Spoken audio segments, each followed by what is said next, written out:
The first symptom was the smell. Marcus Thornfield noticed it 3 weeks after drinking his first vial of demon blood. A faint, acrid tang that clung to his skin no matter how much he scrubbed. Sulfur and burnt meat. The scent of the twisting nether leaking through his pores. He told himself it was paranoia, imagination. The guilt of crossing a line he'd sworn never to approach. He was wrong. Standing now in the dim light of his quarters, Marcus pressed his palm against the mirror and watched the glass fog with greenish vapor. His breath had changed too. Every exhalation carried traces of field corruption, visible in darkness as faint luminescent mist, like smoke from dying embers. Beautiful and poisonous. He pulled his hand away. The impression remained on the glass, outlined in the same sickly glow. His body was becoming a conduit for energies that had no place in mortal flesh. Energies designed to break down, rebuild, transform, to create demons from raw material that used to be human. That used to be him.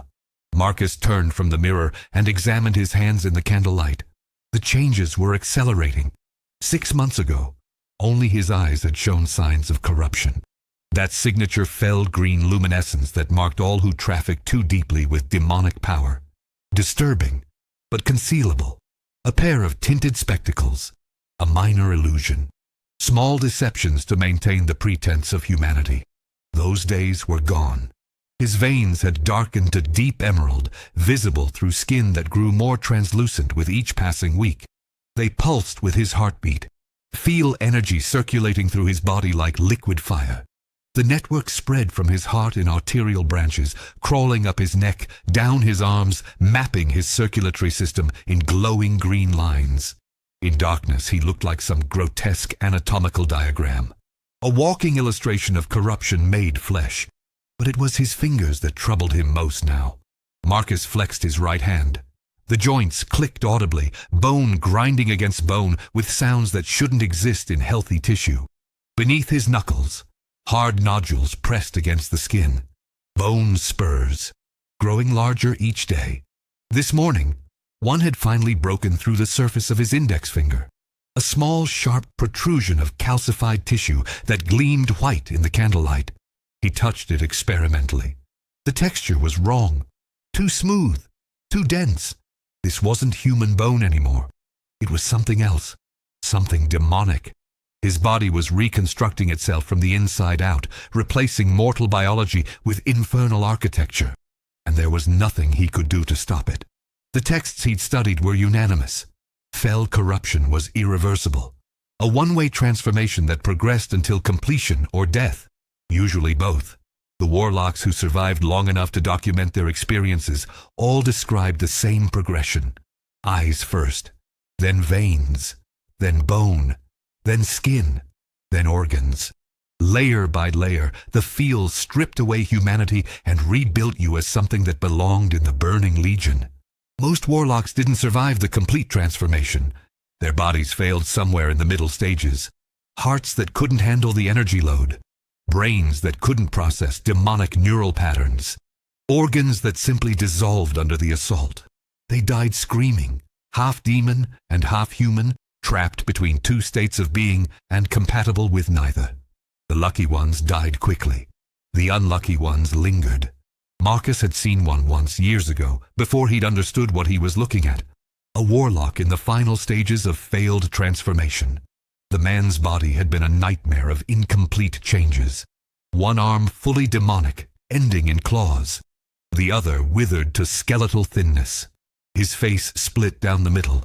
One side still human, the other covered in scales and bone protrusions. He'd been kept in a cage in the stockades. A warning to others who might consider the fell path. The warlock had begged for death in a voice that was 3 voices speaking in dissonant harmony. Human. Demonic. Something in between that hurt to hear. They'd burned him eventually. Mercy, the guards called it. Marcus wondered if he'd end up in a similar cage. If his transformation would fail halfway. If he'd become a warning instead of a weapon. He pushed the thought away and reached for his coat. Dawn was breaking over Stormwind. Pale light filtering through his window. He had duties. Responsibilities. A mission briefing in an hour. He couldn't afford to dwell on futures that might not come. Couldn't let the corruption consume his focus along with his body. But even as he buttoned his coat, hiding the worst of the visible changes, Marcus felt the truth settling in his bones. The transformation wouldn't fail. He could feel it in the way the fel moved through him, powerful and controlled. Feel it in the strength that grew daily. The speed, the reflexes. His body wasn't rejecting the corruption, it was embracing it, optimizing for it. He was going to survive the transformation, which meant he'd become something worse than the caged warlock. He'd become fully demonic, complete, functional, a thinking, reasoning demon with all his memories and none of his humanity. The knock at his door came sharp and urgent. 3 raps. Pause. 2 more. Military rhythm. Commander Thornfield? A young voice. Lieutenant Cassian. Captain Thorn requests your presence. Urgent. Marcus checked his reflection one last time. The illusion he cast was weaker than yesterday, barely dimming the glow in his eyes. It would have to be enough. He opened the door. Cassian stepped back immediately. The lieutenant was young, maybe 22, fresh from the academy with ideals still intact. He tried to hide his reaction, but Marcus saw it clearly. The instinctive retreat. The hand that drifted toward his sword before conscious thought stopped it. The slight dilation of pupils as Cassian's hindbrain screamed warnings about the predator standing before him. Lead the way, Marcus said, keeping his voice carefully neutral. The fel had begun affecting his vocal cords 2 months ago, adding harmonics that didn't belong in human speech, undertones that resonated at frequencies that triggered primal fear responses. When he got angry, when emotions surged and control slipped, his voice could shatter glass and send trained soldiers running. He learned to speak softly, to modulate, to pretend. They walked through the barracks in silence that felt weighted, oppressive. Other soldiers watched him pass with expressions ranging from unease to open revulsion. Some made warding signs when they thought he wasn't looking. Others simply moved away, creating corridors of empty space around him as he walked.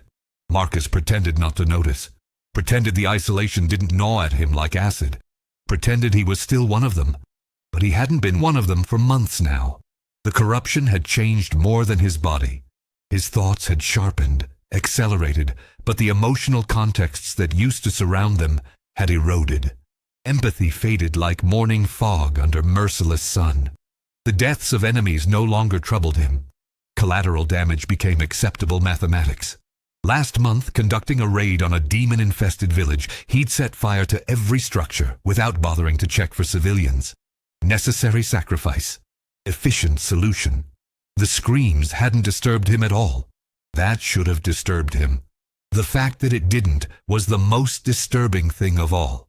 Captain Thorn's office occupied the southeast corner of the command building, windows overlooking the training yards.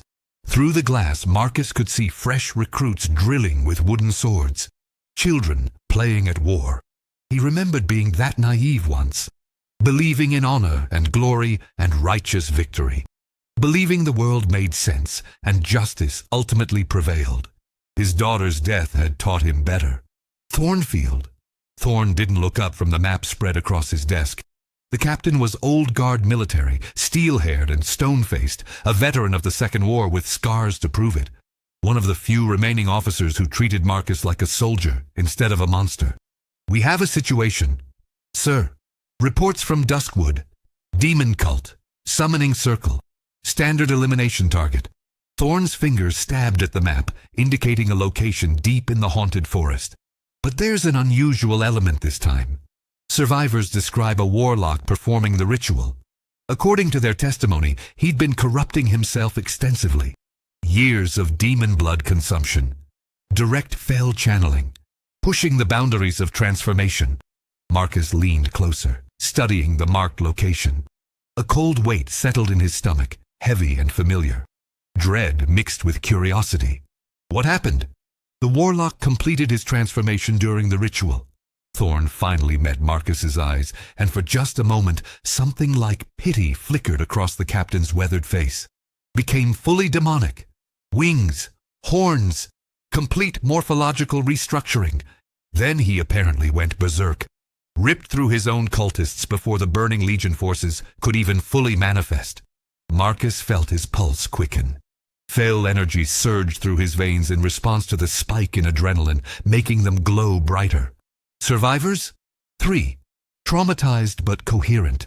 They're in the cathedral under protective custody. Thorn rolled up the map and held it out. Command wants you to investigate.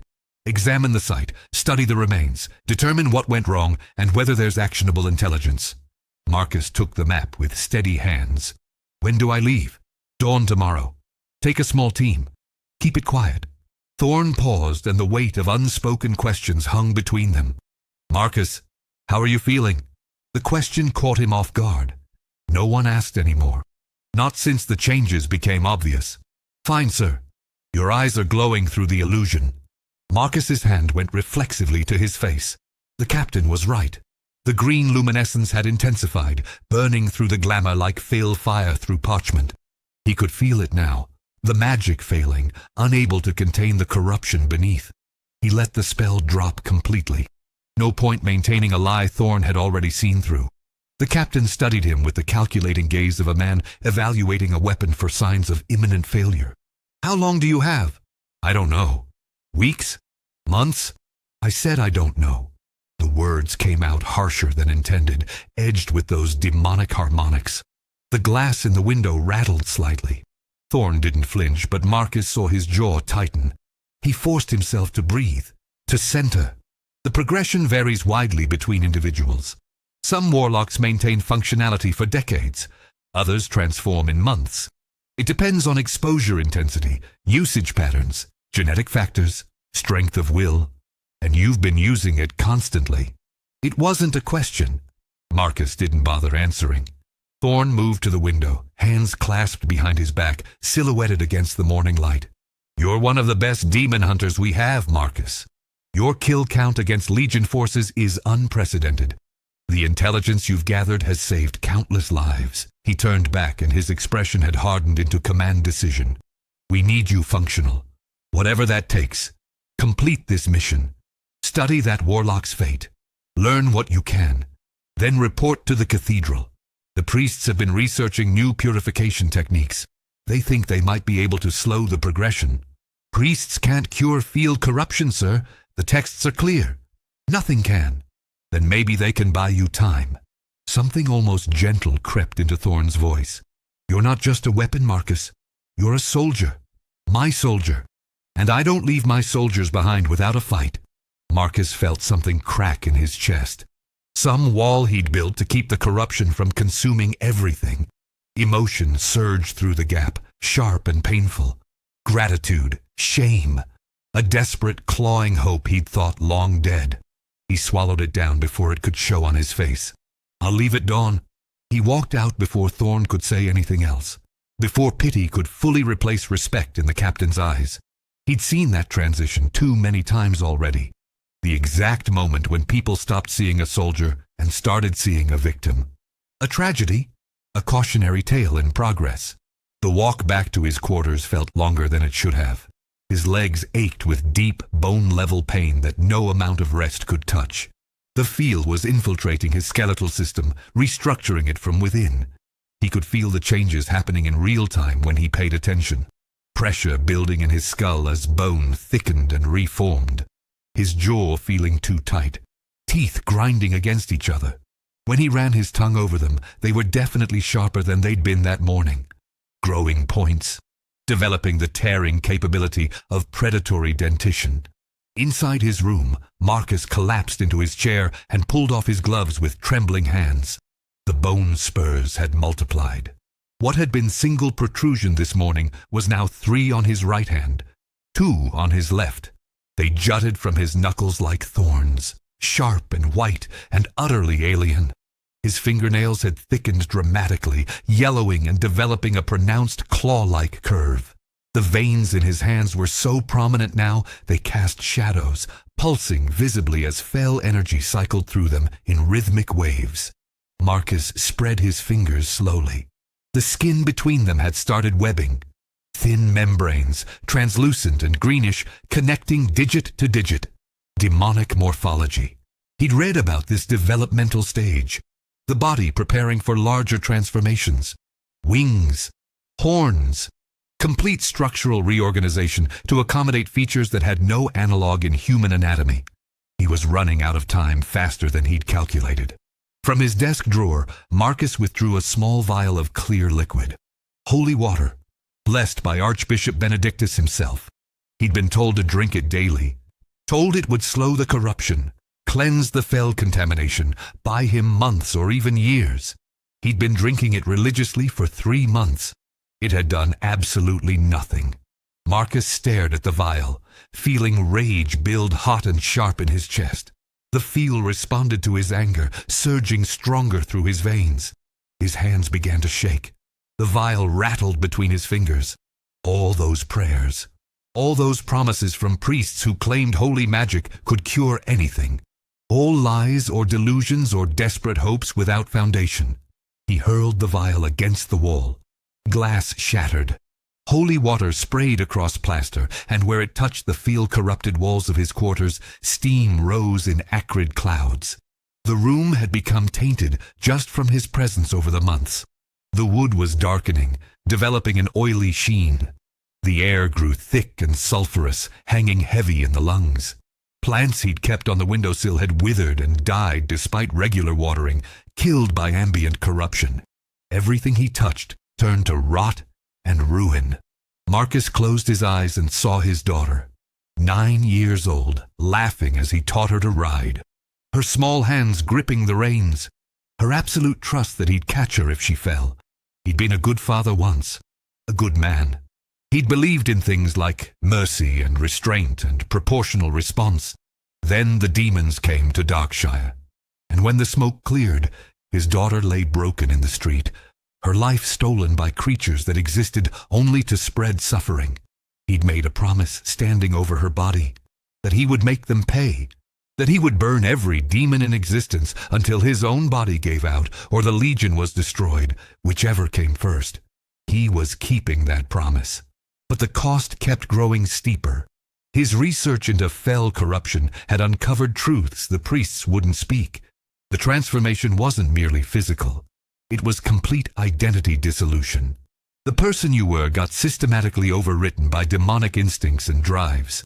Aggression, sadism, an insatiable hunger for more power, more corruption, more fell. You didn't just look like a demon. You became one. Mind, body, soul. The thing that emerged at the end still had your memories, but they'd be viewed through an entirely different consciousness. A demon wearing your face and knowledge like stolen clothes. The warlock in Duskwood had transformed completely, lost all humanity, become the very thing he'd sought to control, and turned the new nature on the people he'd once called allies. How long before Marcus followed the same path? He could feel it happening in real time. Feel his emotional range narrowing. Rage burned hotter and lasted longer. Joy felt distant and muted. Love was becoming abstract, a memory of something he used to understand. The connections that made him human were severing one by one, replaced by cold calculation and predatory satisfaction. Yesterday, tracking a wounded demon through Elwyn Forest, he'd caught himself deliberately prolonging its suffering, savoring its pain, delighting in its fear. That wasn't him. That was the feel. But the line between Marcus Thornfield and the thing he was becoming grew thinner with every heartbeat.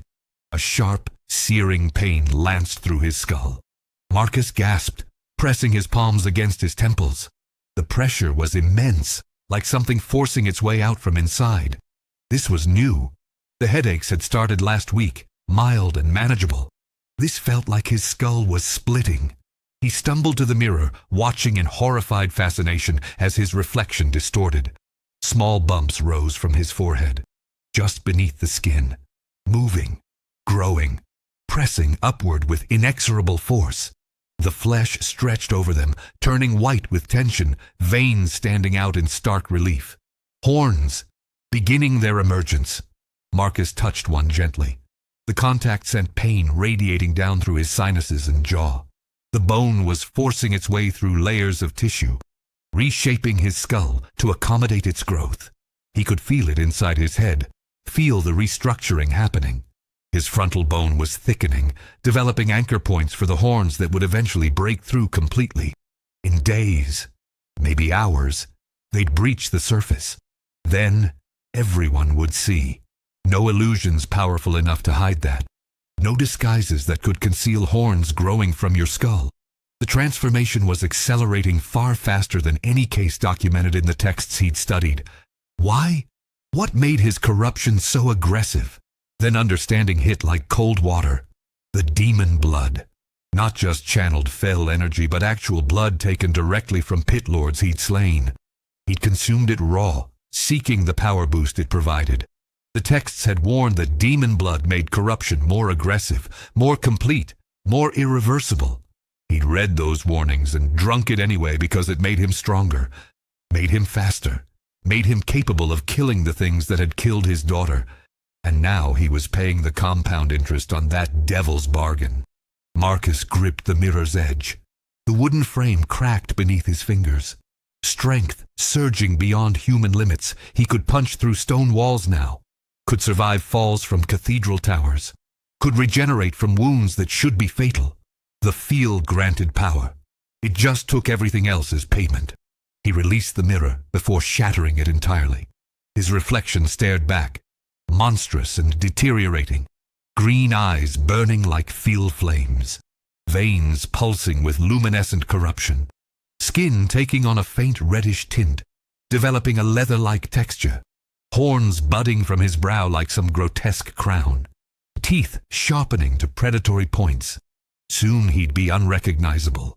Soon the illusions would fail completely. Soon they'd see him for exactly what he was. And they'd try to stop him. Try to kill him.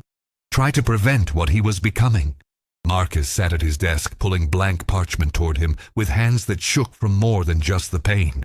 His grip on the quill was clumsy. Fell corruption was affecting his fine motor control, making human tools awkward. Another piece of humanity slipping away. Another skill lost to the transformation. He wrote anyway. A letter to Captain Thorne. Instructions. When the transformation completed, when Marcus became fully demonic, the captain needed operational intelligence. How to kill him. Where his weaknesses would be. What weapons would prove effective. What tactics would work. He wrote it all clinically, mechanically, as if planning someone else's execution. Because it would be someone else. The thing that emerged from this corruption wouldn't be Marcus Thornfield. It would just wear his face for a while before that changed too. It would have his memories, his skills, his knowledge. But it would be demon, pure and simple. A threat that needed neutralizing. Better it died quickly than lived as a mockery of what he'd been. Marcus sealed the letter with wax and his personal sigil. Placed it in the desk drawer where Thorne would find it if Marcus didn't return from Duskwood. A contingency plan. A final service to the men he'd served beside. Then he began packing for the mission. His equipment had changed over the months. Standard military gear had given way to items better suited for someone trafficking with demonic power. Weapons forged from Ephial iron, capable of channeling corruption without breaking. Armor inscribed with containment runes to prevent ambient fel from affecting allies. Vials of demon blood for emergency power boosts. Tomes bound in demon skin, filled with invocations and bindings. Looking at his gear spread across the bed, Marcus barely recognized it as belonging to a Stormwind soldier. This was the equipment of a warlock, a demon hunter, someone who'd crossed lines that shouldn't be crossed and couldn't uncross them. The window behind him brightened as dawn fully broke. Pale sunlight streamed into the room, and where it touched his skin, pain flared. Another new symptom, photosensitivity. The feel was making him nocturnal, adjusting his biology for life in shadow. Direct sunlight didn't burn him yet, but it hurt, made him want to seek darkness and shade, made him want to hide from the light's judgment. Marcus finished packing and shouldered his gear. The mission briefing was in an hour, but he needed air, needed movement, needed to escape these four walls that felt more like a tomb every day. He stepped out into the corridor and immediately felt eyes on him. Soldiers watched from doorways and around corners, staring, judging, afraid. Marcus walked past them without acknowledgement, hood pulled low to hide the worst changes. His boots echoed on stone floors. Behind him he heard whispered conversations, speculation about how much longer he had, bets on whether he'd transformed during the mission. They talked about him like he was already dead. Maybe he was. The barracks were built around a central courtyard where soldiers gathered for morning formations. Marcus crossed it quickly, avoiding contact with anyone. But halfway across, a voice called out. "Thornfield!" He turned. Sergeant Mallory approached, an older soldier who'd served with Marcus before the corruption. They'd fought side by side during the Scourge invasions, saved each other's lives more than once. Been friends, once upon a time. Mallory stopped a careful distance away. Heard about the Duskwood mission. Word travels fast. Always does. The sergeant studied Marcus with an expression that might have been concern, might have been fear. "Are you sure you're up for this? Maybe let someone else handle it.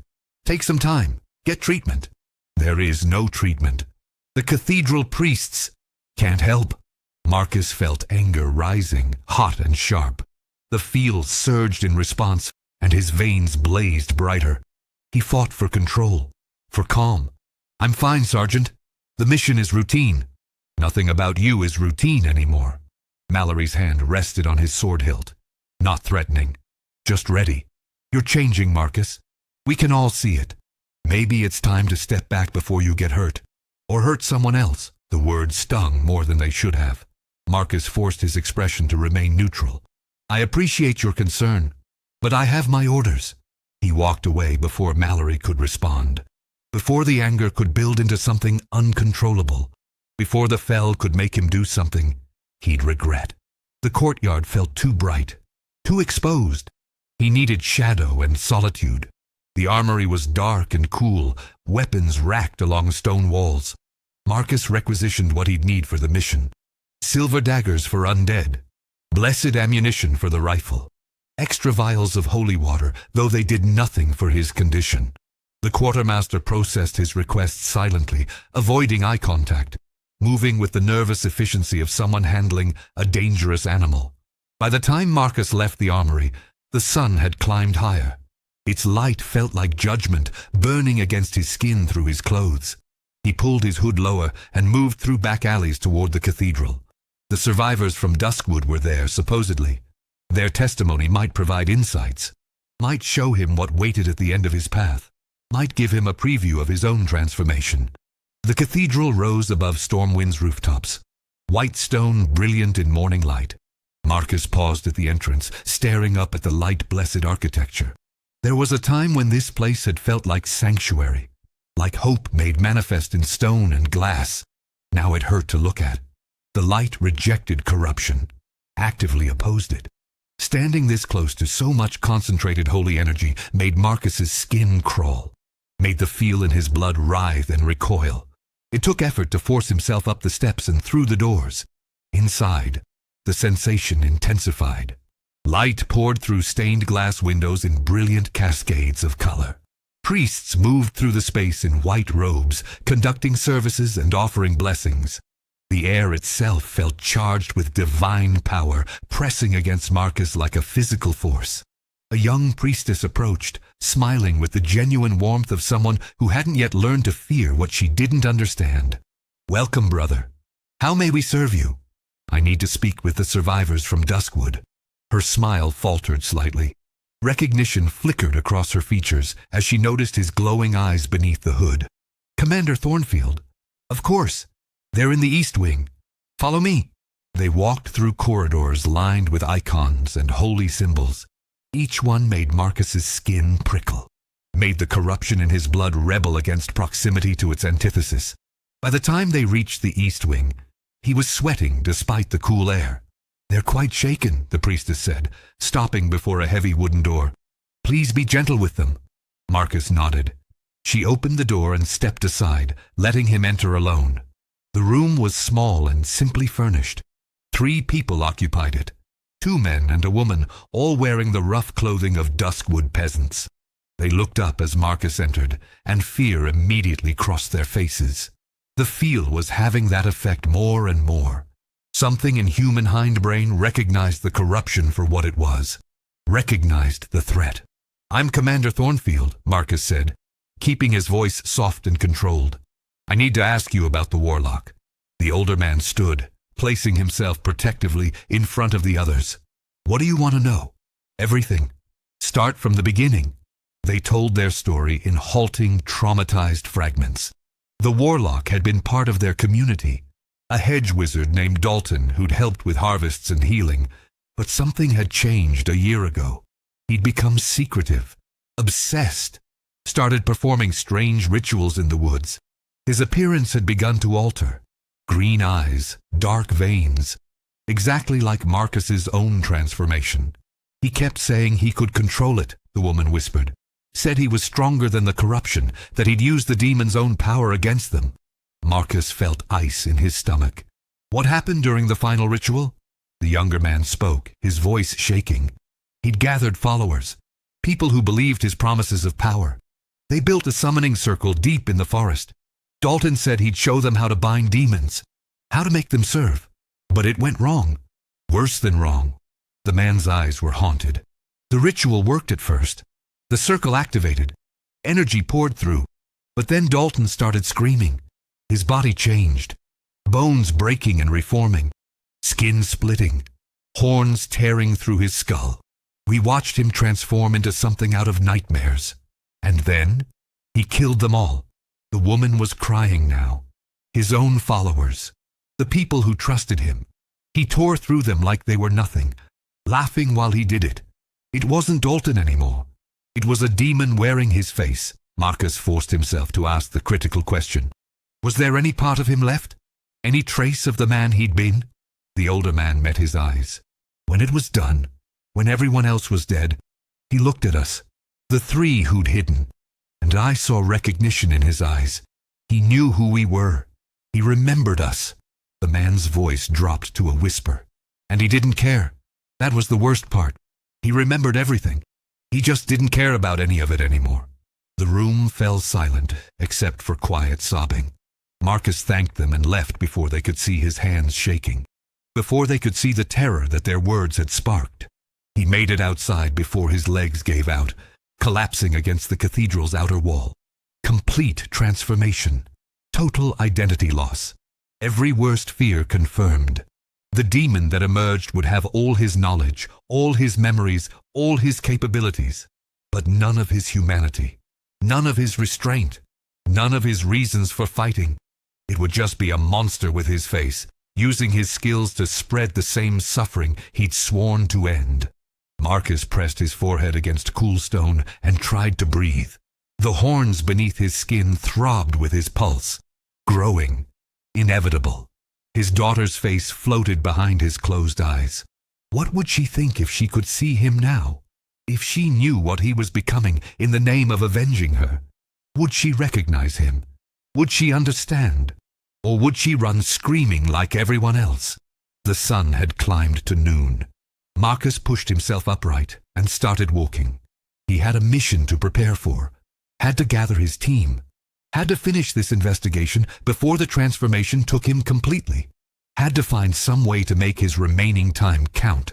But with every step, the weight of inevitability pressed heavier. The warlock in Duskwood had believed he could control it too, had been convinced his will was strong enough, had been wrong in the most catastrophic way possible. Why would Marcus be any different? He reached his quarters as afternoon shadows lengthened. Inside, the fell-tainted air wrapped around him like familiar embrace. This was becoming his natural environment. Darkness and corruption. Soon he wouldn't be able to tolerate normal spaces at all. Marcus sat at his desk and stared at the map of Duskwood. Tomorrow he'd travel there. Tomorrow he'd see firsthand what waited for him. Tomorrow he'd examine the remains of a man who'd walked the same path and found only damnation at its end. Maybe he'd find answers. Maybe he'd find hope. Or maybe he'd just find confirmation that he was already damned. The horns pushed harder against his skull. The pain was constant now, a throbbing reminder of transformation in progress. Marcus touched them through his skin, feeling their shape. Curved, sharp, growing from his temples like some grotesque crown. By tomorrow, they'd be visible. By tomorrow, everyone would see. By tomorrow, there'd be no more hiding what he was becoming. Marcus pulled out fresh parchment and began writing. Not instructions this time. A journal entry. Documentation of his own corruption for whoever might study it later. Clinical descriptions of each symptom. Timelines. Progression rates.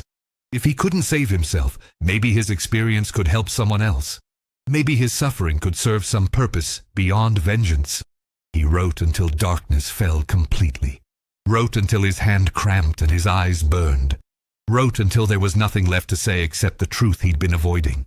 He was going to become a demon. Soon. Inevitably. Completely. And there was absolutely nothing he could do to stop it. Dawn came cold and gray over Stormwind. Marcus stood at the city gates with his assembled team, watching fog roll through the streets like searching fingers. 3 soldiers. All volunteers.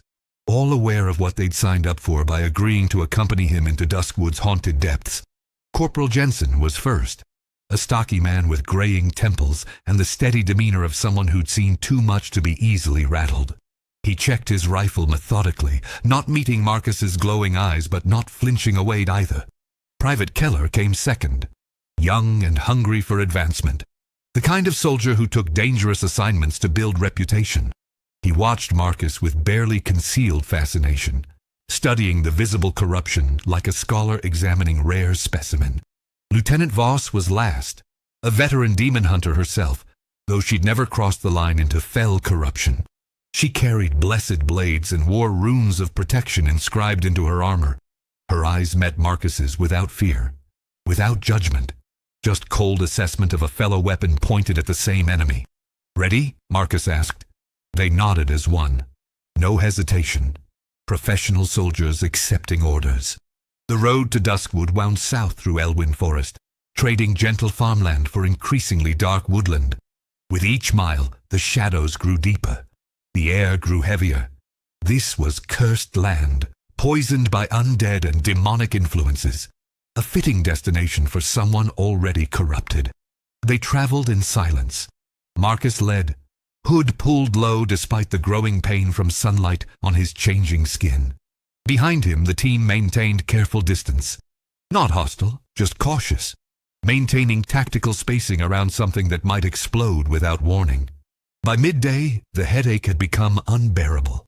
Pressure building in Marcus's skull like steam in a sealed kettle. He could feel the horns forcing their way through final layers of tissue. Could feel his bone structure literally reshaping itself. The pain was exquisite, all-consuming. But he kept walking, kept leading, kept pretending everything was manageable. Until it wasn't. The horns broke through during a moment of particular agony.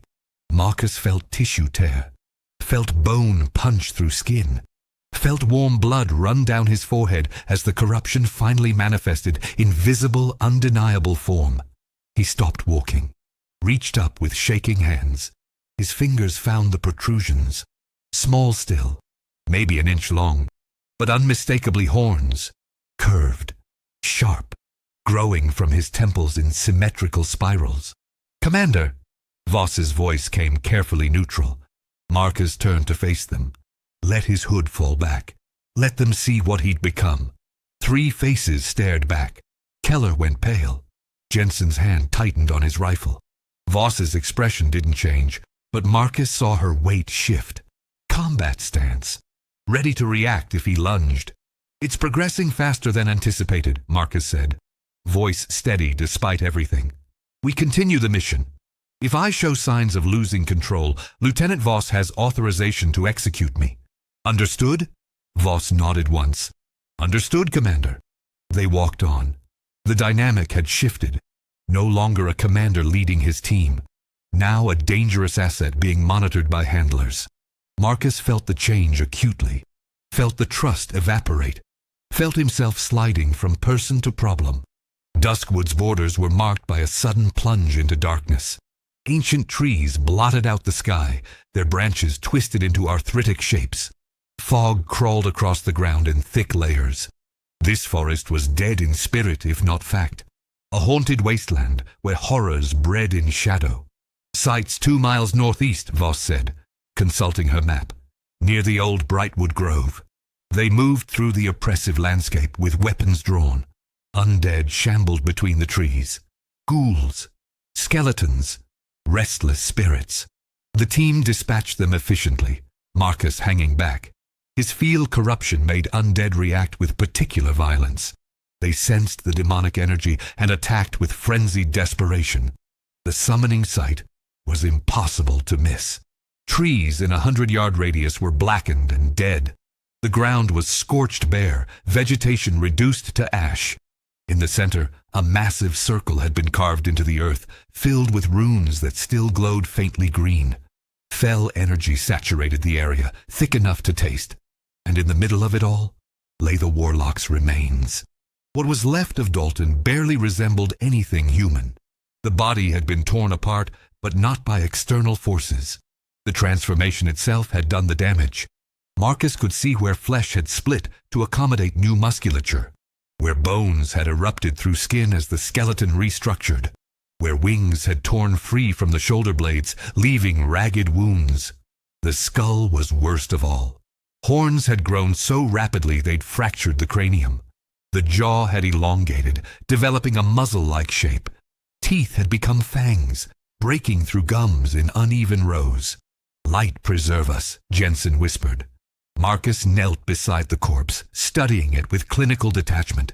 This was his future. This twisted, demonic thing. The transformation had been violent, agonizing, but ultimately successful. Dalton had become fully demonic before the survivors killed him, had achieved complete metamorphosis, and had lost everything human in the process. "Signs of combat," Voss observed, examining scratches on nearby trees. "He fought something big. Multiple somethings."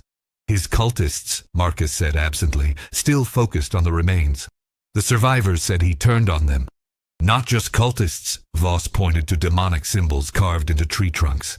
"Legion forces manifested during the ritual. He fought them too." Marcus stood, piecing together the sequence. Dalton transforms, loses his humanity, attacks his followers. Then the demons he'd been summoning arrive, and the newly transformed warlock fights them instead of serving them. Why? Unless the transformation had gone wrong in a different way. Unless Dalton had become something that neither side could control. "Commander," Kellor called from the circle's edge, "you need to see this." Marcus joined him. The private was pointing at something carved into the ground beneath layers of ash. More symbols. But these were different. Older. Not Legion script. "Binding runes," Marcus breathed. He wasn't just summoning demons. He was trying to bind the fell corruption itself, trying to channel it without submitting to it. "Can that work?" Jensen asked. Marcus touched the runes. Fell energy shocked through him, and for a moment he saw what Dalton had seen. Saw the theory, the elegant, desperate logic. If you could bind the corruption, cage it within specific parameters, maybe you could maintain control. Maybe you could have the power without the transformation. Maybe you could stay human while wielding hell itself. But the runes were cracked, broken, failed. "No," Marcus said quietly. "It can't work. The fell is chaos. It can't be bound by mortal magic." Dalton tried anyway, and when his bindings failed, the transformation took him all at once. Years of corruption hitting simultaneously. "Is that what happened to him?" Voss gestured at the torn corpse. "The rapid transformation killed him?" "No." Marcus straightened. "The transformation succeeded. He survived it, became fully demonic. Then his own nature destroyed him." He explained what he'd deduced. Dalton had become a demon, but without Legion control, without Sargeras's binding. A free demon with human memories and no allegiance. The Legion forces that manifested during the ritual would have tried to kill him as an abomination. His own cultists would have fought him in terror. And Dalton, newly demonic and drowning in predatory instincts, had simply killed everything that moved, until the survivors managed to bring him down with blessed silver through his heart. "So the transformation doesn't automatically make you Legion," Kellor said slowly. "You're just demon." "Just demon," Marcus repeated. "Which means hostile to everything. Legion, alliance, your own former allies. Everything. He looked at his team. When I complete transformation, I won't be serving the Burning Legion. I'll just be a monster that needs killing. Voss met his eyes. Then we'll kill you, Commander. When the time comes. I know. Marcus felt strange relief. No pretense. No false hope. Just acknowledgement of brutal reality. Thank you. They spent hours documenting the site, sketching runes, collecting samples. Marcus examined Dalton's remains thoroughly, cataloging every change, measuring horn growth, studying bone restructuring, building a timeline of transformation. By the time they finished, the sun was setting. Duskwood's perpetual gloom deepened into absolute darkness. We camp here tonight, Voss decided. Move back to Stormwind at first light. They established a perimeter and built a small fire. Jensen prepared rations. Keller took first watch. Marcus sat apart from the others, staring into flames and seeing his future burned into Dalton's fate. The progression was clear now. He had weeks at most, maybe days. The horns were just the beginning. Soon his entire skeleton would restructure. His musculature would tear and rebuild. Wings would erupt from his back. His mind would fragment as demonic instincts overwrote human consciousness. And when it was done, he'd be exactly what Dalton had become. A demon with Marcus Thornfield's memories. Powerful, deadly, completely inhuman. Commander. Voss sat down nearby. Not close. Never close anymore. What happens when we return? I submit my report. Recommend termination protocols for a field corrupted personnel. Then I wait. Wait for what? For someone to put me down before the transformation completes. Marcus looked at her. Probably you. Voss was quiet for a long moment.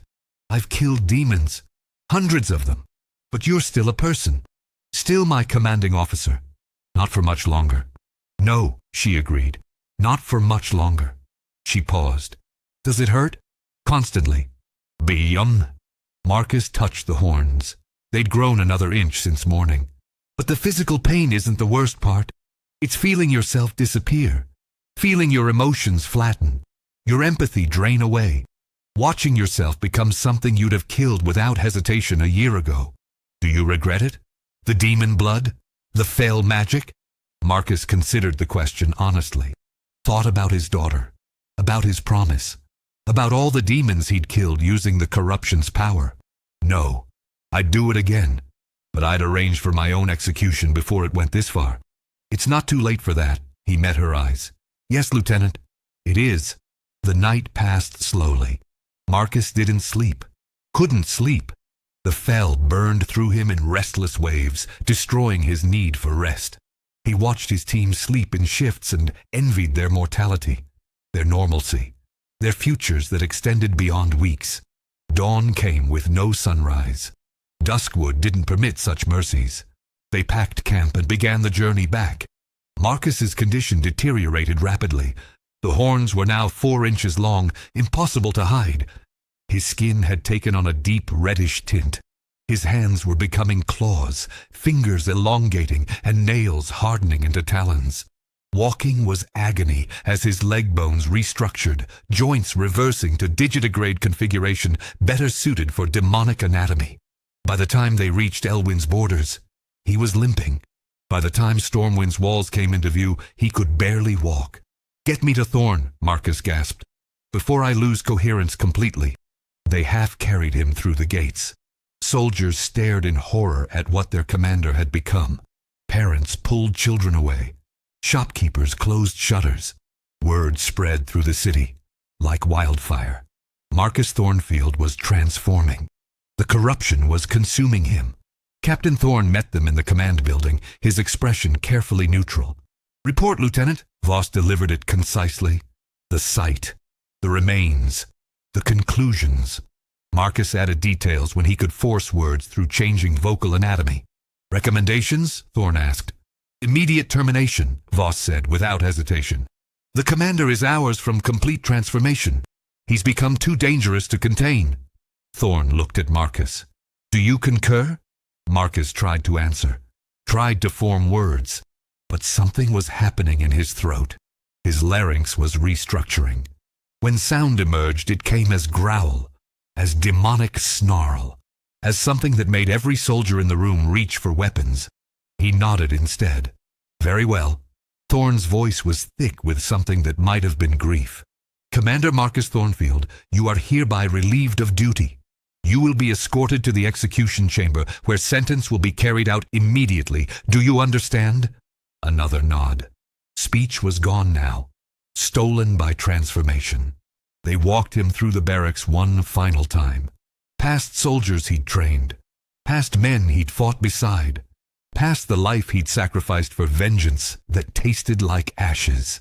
The execution chamber was deep beneath the command building. Stone walls, iron restraints, blessed silver weapons on racks. A place designed for killing things that were too dangerous to exist. Things like him.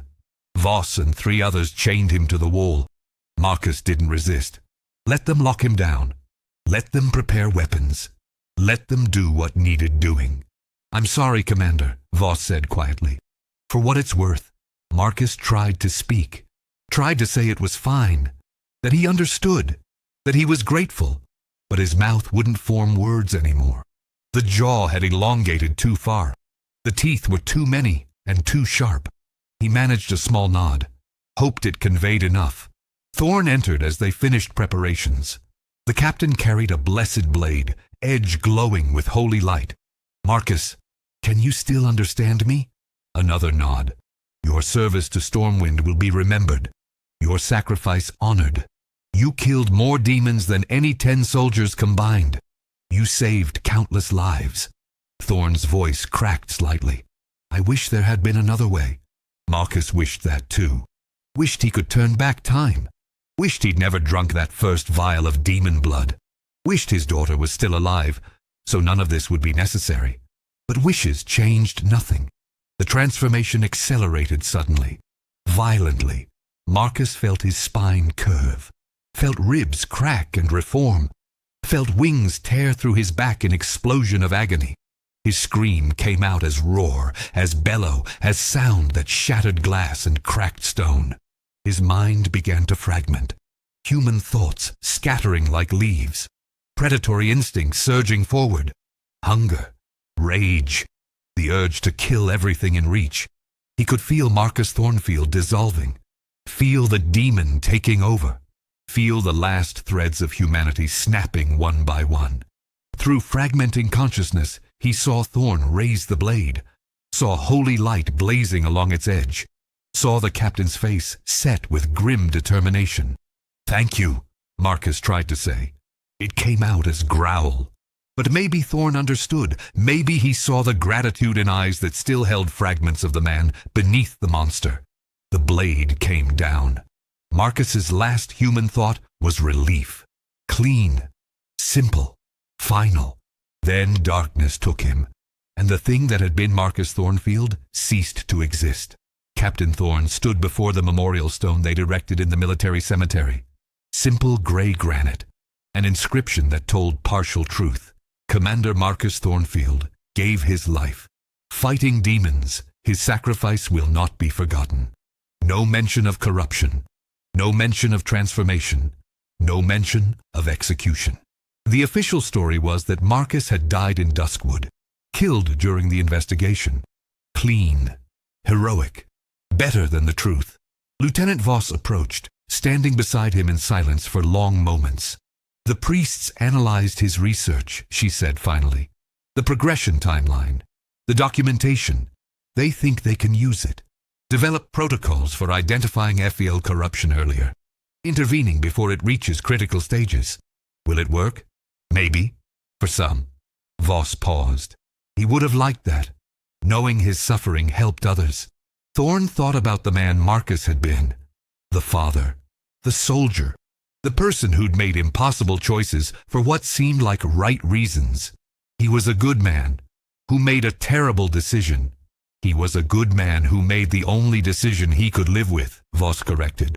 His daughter died. He couldn't let that stand. He couldn't just accept it and move on. So he became something that could make demons pay. And he did. For years. Until the price came due. Until the price came due, she agreed. They stood in silence. Wind rustled through cemetery trees. Somewhere in the distance, training recruits shouted cadence. Life continued. The war continued. Demons still needed killing. And somewhere in Stormwind's archives, Marcus's research would save future soldiers from his fate, would show others where the lines were, what signs to watch for, when to step back before corruption became irreversible. His death would mean something, would protect others. It was cold comfort, but it was something. Thorn saluted the memorial stone. Voss did the same. Then they walked back to the command building, leaving Marcus Thornfield's name carved in granite and his story buried in classified reports. The city moved on. The mission continued. The burning legion still threatened. And in the darkness beneath the command building, blessed silver weapons were cleaned and racked, ready for the next time someone crossed lines they shouldn't cross, ready for the next Marcus Thornfield who would need killing, because there would always be another, always someone desperate enough, angry enough, willing to sacrifice everything for vengeance or power or righteous fury. The field would always offer power to those who asked, and it would always collect payment in full. Months later, in a cathedral archive, a young priest found Marcus's journal, read his documentation, studied his warnings, and understood perhaps for the first time the true cost of field corruption. Not just physical transformation, not just becoming a demon, but losing yourself completely while remaining aware enough to watch it happen, to feel every piece of humanity stripped away, to know exactly what you were becoming, and be powerless to stop it. The priest copied Marcus's research, distributed it to every temple and garrison across the Alliance, made sure his sacrifice taught the lessons it needed to teach, and in doing so, ensured that Marcus Thornfield's last act as a human being was saving others from his fate. The demon that killed him had been mindless, instinctual, already lost. But the man who documented his own corruption, who wrote instructions for his own execution, who made sure his death would serve a purpose, that man was a hero until his very last human moment. And that was worth remembering.